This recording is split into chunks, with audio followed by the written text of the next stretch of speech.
अस्सलाम वालेकुम and welcome back again to my channel. I hope आप सब लोग ठीक होंगे, खैरियत से होंगे।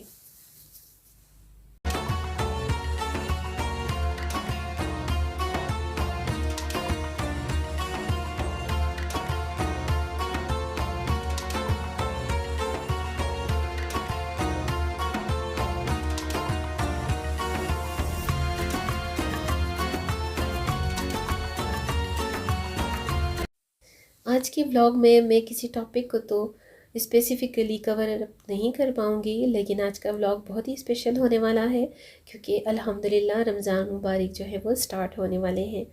और इसके साथ साथ बराने रहमत, हाँ जी, हमारे पाकिस्तान में विंटर्स में इस दफ़ा ना होने के बराबर जो बारिशें थीं, तो अल्हम्दुलिल्लाह रमज़ान की आमद के साथ ही अल्लाह पाक ने अपनी बराने रहमत भी हम सब पर बरसा दी है। और अल्लाह पाक इस खूबसूरत बराने रहमत को सब के लिए रहमत का वसीला बनाए, आमीन सुम्मा आमीन। ये बहुत ही अर्ली मॉर्निंग तकरीबन 7 AM का टाइम है और जब मैं अब आपके साथ इस व्लॉग का वॉइस ओवर कर रही हूँ, स्टिल अभी भी जो बारिश है वो कंटिन्यू है और तकरीबन 3 डेज से बारिश कंटिन्यू है। तो अल्हम्दुलिल्लाह अल्लाह का बड़ा एहसान है कि अल्लाह पाक ने रमज़ान मुबारक के साथ साथ हमें अपनी बारिश की रहमत से भी नवाज़ दिया है और काफ़ी जो वायरल डिजीज़ थी अब उनमें भी कंट्रोल हो जाएगा। So let's get started today's vlog. आज के व्लॉग में जितने भी क्लिप्स आप देखेंगे, साथ साथ मैं आपको डिटेल भी शेयर करती जाऊंगी और साथ साथ हमारी चिट चैट भी चलती रहेगी। आप सबकी बहुत ही रिक्वेस्ट और डिमांड पर मेरे मोटिवेशनल व्लॉग्स आपके साथ शेयर होते रहते हैं। लेकिन ज़ाहिर सी बात है, मैं भी आप सबकी तरह रमज़ान मुबारक की प्रिपरेशंस करती हूँ, तो मुझे ऐसा लगा कि मुझे अपनी जो मेरी होती है रमज़ान मुबारक की प्रिपरेशन, उसको भी शेयर करना चाहिए। बहुत ही आसान तरीके से, बहुत ही मैनेज करके मैं अपनी प्रिपरेशन करती हूँ क्योंकि रमज़ान मुबारक की प्रेप्स जो होती हैं वो टोटली डिफरेंट होती हैं डेली रूटीन से। और मेरी यही कोशिश होती है कि मैं तमाम जो मेरी प्रिपरेशंस हैं वो रमज़ान मुबारक के स्टार्ट होने के एटलीस्ट लास्ट डेज़ तक एंड कर लूँ, ताकि मैं अपने ज़िक्र अज़कार और नमाज तरावी का अच्छे से पुरसकून तरीके से जो फरीज़ा है वो अंजाम दे सकूँ फ़र्स्ट रोज़ा स्टार्ट होते ही। और स्पेशली जिन घरों में बच्चे होते हैं, तो बच्चों की आदत बनाने के लिए, क्योंकि वो स्कूल गोइंग होते हैं, कॉलेज गोइंग होते हैं, तो उन्हें रमज़ान मुबारक में स्टार्ट में थोड़ा सी प्रॉब्लम इसलिए आती है कि उनकी रूटीन में नहीं होता। लेकिन अगर आप रमज़ान मुबारक स्टार्ट होने से 1 या 2 वीक्स पहले ही थोड़ी सी ट्रेनिंग स्टार्ट कर दें घर में रमज़ान मुबारक की रूटीन के अकॉर्डिंग, तो फिर बच्चों को इतनी प्रॉब्लम और परेशानी नहीं होती क्योंकि उनकी स्टडी भी साथ साथ चल रही होती है और उन्हें रोज़ा भी रखना होता है, तो बच्चों के लिए थोड़ा सा टफ़ टाइम हो जाता है। अब जैसे हम खुद भी यूट्यूबर्स हैं, व्लॉगर्स हैं, हमारे लिए भी काफ़ी टफ़ टाइम हो जाता है तमाम रूटीन को मैनेज करना, प्रिपरेशंस करना, मील प्लानिंग करना, फूड प्लानिंग करना। लेकिन सारी बात है, हम तो बड़े हैं, हम सारी चीज़ों को अरेंज कर सकते हैं, इजीली अपनी रिस्पॉन्सिबिलिटीज़ को अंडरस्टैंड करते हैं, लेकिन बच्चों में ये चीज़ नहीं होती। सो मेरा यही मानना है और कहना है कि घरों में अगर बच्चे जहाँ पर होते हैं, तो उनको थोड़े दिन पहले ही रमज़ान मुबारक की तैयारी का स्टार्ट कर देना चाहिए, ताकि बच्चों को रमज़ान शुरू होते साथ ही कोई ज़्यादा परेशानी और इतनी ज़्यादा प्रॉब्लम का सामना ना करना पड़े। अच्छा जी, आज क्योंकि मैं इस व्लॉग में अपनी तमाम मील प्रिपरेशंस और जितनी भी मेरी तैयारियां थी रमज़ान मुबारक की वाइंड अप होने के बाद ये व्लॉग आपके साथ शेयर कर रही हूँ। पहले भी मैंने शेयर किया है कुछ अपने 2-3 पोर्शंस में, लेकिन ज़ाहिर सी बात है, इतनी लॉन्ग वीडियो ना तो बन सकती है और ना ही मुझसे वॉइस ओवर हो सकता है। सो पोर्शंस में ही आपको व्लॉग शेयर कर सकती हूँ मैं। और यहाँ पर मैंने जो ग्रॉसरीज़ की हैं 3-4 पोर्शंस में, रमज़ान मुबारक की मेरी बड़ी ही सिलेक्टिव ग्रॉसरी होती है, बिकॉज़ डेली बेसिस पर ही कुछ ना कुछ ग्रॉसरी हो रही होती है। और मेरी भी रूटीन है कि वीकली या फिर मंथली, ट्वाइस अ मंथ या ट्वाइस अ वीक मेरी हो जाती है ग्रॉसरी। तो मुझे इतनी ज़्यादा चीज़ों की फिर नीड नहीं होती, परेशानी नहीं होती। और जो क्रॉकरी इस दफ़ा मैंने बिल्कुल भी व्लॉग में शूट नहीं की, भाई मुझे टाइम ही नहीं मिल पाया। और सही बात है, बिलीव मी, मुझसे भूल भी गया। लेकिन जो क्रॉकरी मेरे सामने पड़ी थी, छोटी मोटी चीज़ें, क्योंकि मुझे ये एक्स्ट्राज में चाहिए थी। फॉर एग्ज़ाम्पल एक्स्ट्रा मीन्स के रफ़ यूज़ के लिए, ठीक है, तो वो मैंने यहाँ पर आपको शेयर कर दी। बहुत ही अच्छी क्वालिटी की ना मुझे ये यहाँ पर प्लास्टिक के कुछ यूटेंसिल्स मिल गए थे। और मैं प्लास्टिक बिल्कुल भी यूज़ नहीं करती, ना ही मैं बाय करती हूँ, क्योंकि मेरे घर में प्लास्टिक ना होने के बराबर है। बट यू नो कि मेड्स के लिए समटाइम उनके साथ बच्चे होते हैं, तो उनके लिए इस तरह की एक्स्ट्रा जो क्रॉकरी होती है उसकी बहुत ज़्यादा ज़रूरत पड़ जाती है। और इसके साथ साथ आप जितनी भी यहाँ पर चीज़ें देख रहे हैं भाई, ये मेरी छोटी मोटी ही ग्रॉसरी है, कुछ स्पेशल नहीं। स्पेशल जो होती है ज़ाहिर बात है उस पर अगर मैंने वीडियो बनानी स्टार्ट कर दी तो फिर तो ये वीडियो एंड नहीं होने वाली। सो खैर भाई, मेरी प्रिपरेशंस भी आप सब की तरह बहुत ही सिलेक्टिव हो सकती हैं। हो सकता है जिन घरों में ज़्यादा मेंबर होते हैं वहाँ पर मील प्रिपरेशन थोड़ी सी ज़्यादा पैमाने पर होती हैं, बट हम घर में समटाइम 4 समटाइम 5 लोग होते हैं, तो उसी के अकॉर्डिंग मेरी भी प्रिपरेशंस होती हैं। और हाँ जी, ये जो मैंने फ़र्स्ट टाइम केचप लाई थी मैं, तो मुझे बड़ा अच्छा लगा इसका टेस्ट। इसके बाद मैंने इसे लार्ज साइज़ में भी बाय किया। और मेरा जो मटन या बीफ आता है बिल्कुल बोनलेस आता है, मैंने यहाँ उसकी भी सेटिंग कर ली थी अपनी सहूर और अफ्तार के अकॉर्डिंगली, क्योंकि मेरे घर में सहूर और अफ्तार के टाइम पर बिल्कुल भी जो है वो मतलब हंडियाँ नहीं चलती, खाना बहुत कम खाया जाता है। बस अफ्तार में जो कुछ होता है और या फिर सहरी तरीके से की जाती है, क्योंकि सहरी तक नॉर्मल रूटीन में डाइट लेना हम सब की ही एक हैबिट है, रूटीन है। इससे आपका डाइजेस्टिंग सिस्टम भी ठीक रहता है और आपको सहरी में अच्छी खासी भूख भी लग जाती है, जो कि फिर आपका पूरा दिन फास्टिंग में ना आपका स्टमक बिल्कुल आपको लाइट लाइट फील होता है।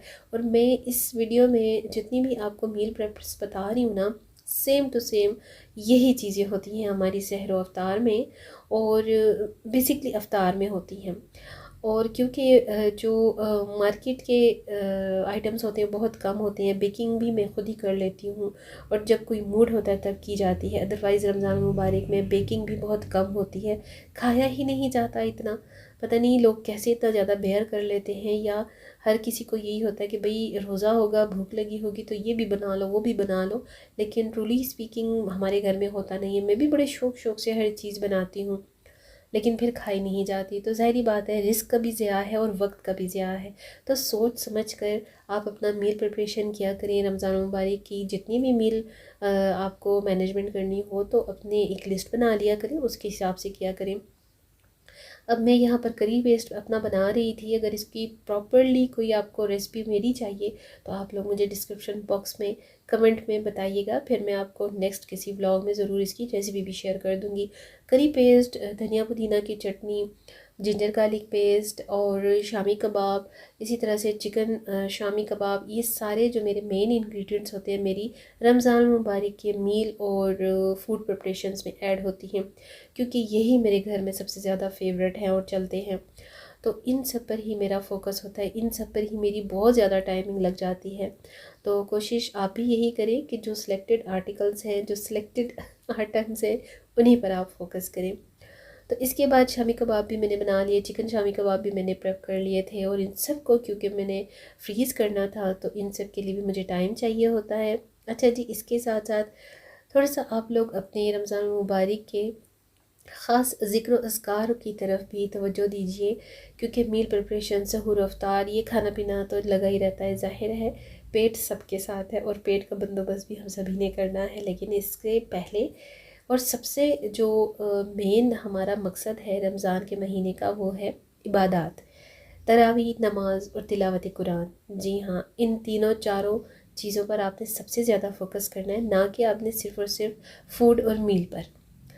तो भाई खाइए पिए, अच्छा खाइए, अच्छा पीजिए और अच्छे अच्छे तरीके से रोज़ा रखिए, ताकि आप अच्छे तरीके से आराम और सुकून से इस महीने की इबादत और ज़िक्र अस्कार भी कर सकें।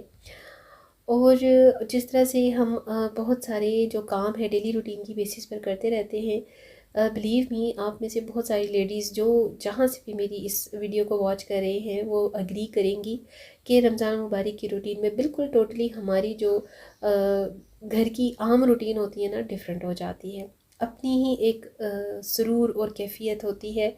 रमज़ान मुबारक की खूबसूरत सी पुरकैफ फ़िज़ा होती है, मशहूर कुन सा माहौल बन जाता है। यकीन मानिए, मुझे तो बस मेरा दिल करता है कि रमज़ान आ गया है तो कभी ना जाए, सारी उम्र बस रमज़ान मुबारक का ये महीना इसी तरह से चलता रहे। जैसे ही हमें रमज़ान की आदत हो जाती है तो रमज़ान मुबारक रुखसत हो जाते हैं और दिल बहुत उदास हो जाता है। अक्सर तो मुझे रोना आ जाता है कि रमज़ान मुबारक क्यों ख़त्म हो गए। मैं बहुत ज़्यादा इमोशनल हो जाती हूँ, क्योंकि मैं वैसे भी हर मामले में बहुत ज़्यादा टची हूँ, सेंसिटिव हूँ। तो मुझे रमज़ान मुबारक का इंतज़ार भी उसी शिद्दत से होता है जिस शिद्दत से इसके जाने और रुखसत होने का दिल उदास होता है। तो हाँ जी, ये मेरा सारा जो मील प्रेप्स आपके सामने है ये फ्रीज़ होने जा रहा है। अल्हम्दुलिल्लाह मैं यहाँ पर बहुत अल्लाह पाक का शुक्र अदा कर रही थी कि अल्लाह पाक ने मुझे तौफ़ीक दी, इतनी हिम्मत दी, इतनी तंदुरुस्ती दी कि इस साल भी मैं अपने और अपने घर वालों के लिए ये तमाम प्रिपरेशंस कर पाई हूँ। बाकी वल्लाहु आलम आगे ज़िंदगी कितनी है कितनी नहीं, रमज़ान कितना नसीब होता है कितना नहीं, ज़िंदगी की सांसें तो अल्लाह ताला को पता है कि कितनी लिखी हैं कितनी नहीं। लेकिन हम सिर्फ़ और सिर्फ प्लानिंग कर सकते हैं और प्लानिंग करने का हुक्म भी अल्लाह पाक ने हमें दिया है। और अल्लाह पाक की तरफ से ही ये फरमान भी है कि मेरे इस दिए गए रहमतों और बरकतों के महीने को खूबसूरती से इंजॉय करो। इसका जो मकसद है उससे फैज़याब हो, उससे जितनी फ़जीलत और जितना सवाब कमा सकते हो कमाओ। तो आप लोग भी जितना हो सके अच्छे अच्छे काम कीजिए, अच्छी अच्छी इबादत कीजिए, अच्छी अच्छी बातें कीजिए। रोज़े के साथ साथ सहर व इफ्तार की भी जो आपके पास खूबसूरत घड़ियाँ हैं उससे फैज़याब होइए। और उसके साथ साथ अपने से नीचे के लोगों को, अपने से कम के लोगों को बिल्कुल ना भूलिए। जितना आपसे हो सके सदका खैरात कीजिए, ज़कात दीजिए, मदद कीजिए। अपने से कम को जब आप देखेंगे ना तो आपको फ़ील होगा कि हमारे और दूसरे लोगों के सहूर रफ्तार में कितना फ़र्क है। यहाँ पर मैंने मटर क्योंकि फ्रीज़ करने थे तो ये हस्बैंड मेरे साथ बहुत ज़्यादा हेल्प करते हैं, अल्हम्दुलिल्लाह बहुत हेल्पिंग हैं, बहुत केयरिंग हैं। तो ये उन्होंने मेरे साथ ना नेल पेंट के साथ इस पर एक फॉर सिंबल इस तरह से आइकन से बनाया और मैं उस पर बहुत हंस रही थी, बहुत ज़्यादा यहाँ पर हमारी गपशप हो रही थी। अब मैं वो गपशप यहाँ पर मैंने म्यूट कर दी, ज़ाहिर सी बात है क्योंकि फिर अच्छा भी नहीं लगता लेकिन यहाँ पर मेरे हस्बैंड ना ख़ुद ही इस पॉइंट पर हंस भी रहे थे और मेरे साथ इस तरह से गपशप में भी लगे हुए थे क्योंकि मैं बहुत ज़्यादा थक गई हुई थी, बहुत ज़्यादा मुझे टायर्डनेस फ़ील हो रही थी। तो अल्हम्दुलिल्लाह ये सारी चीज़ें मैंने यहाँ आराम से समझ कर ली। अल्लाह पाक ने मुझे इतनी हिम्मत दी, इतना साथ दिया अल्लाह पाक ने कि मैं ये सारी चीज़ें तैयार कर सकी हूँ अल्हम्दुलिल्लाह। मेरे हस्बैंड भी बहुत ज़्यादा मेरा साथ देते हैं, अल्लाह ताला उनको भी सेहत ज़िंदगी और उनके रिज़्क में बरकत दे, उन्हीं की वजह से मैं ये सब कर पाती हूँ। यकीन मानिए कि हमारे हस्बैंड हमारे सर का ताज होने के साथ साथ हमारी ज़िंदगी होते हैं। अब सोचिए कि हस्बैंड के बग़ैर हमारी ज़िंदगी क्या है, हम क्या हैं, कुछ भी नहीं। शादी से पहले और शादी के बाद की ज़िंदगी में बहुत फ़र्क होता है और जो मेरी मैरिड बहनें हैं वो इस बात को फ़ील कर सकती हैं और जिनकी शादी होने जा रही है अल्लाह ताला उनके नेक नसीब करे और उन सभी को एक अच्छा life partner, caring loving life partner नसीब करे, आमीन सुमा आमीन। तो इसके साथ साथ मेरी जो प्रिपरेशंस हैं वो एंड होने जा रही हैं और साथ में मेरा जो ये व्लॉग है वो भी एंडिंग पर है। इस व्लॉग का सेकंड पार्ट भी ज़रूर देखिएगा क्योंकि फिर वीडियो ने बहुत ही लॉन्ग हो जाना था। सो मैंने इस वीडियो को यहीं तक कर दिया एंड। और नेक्स्ट वीडियो में अब मैं आपसे मिलूँगी और तब तक के लिए मैं चाहती हूँ इजाज़त। अगली वीडियो अगले व्लॉग तक stay tuned in my channel. Thanks for watching my video. खुश रहिए जहाँ रहिए।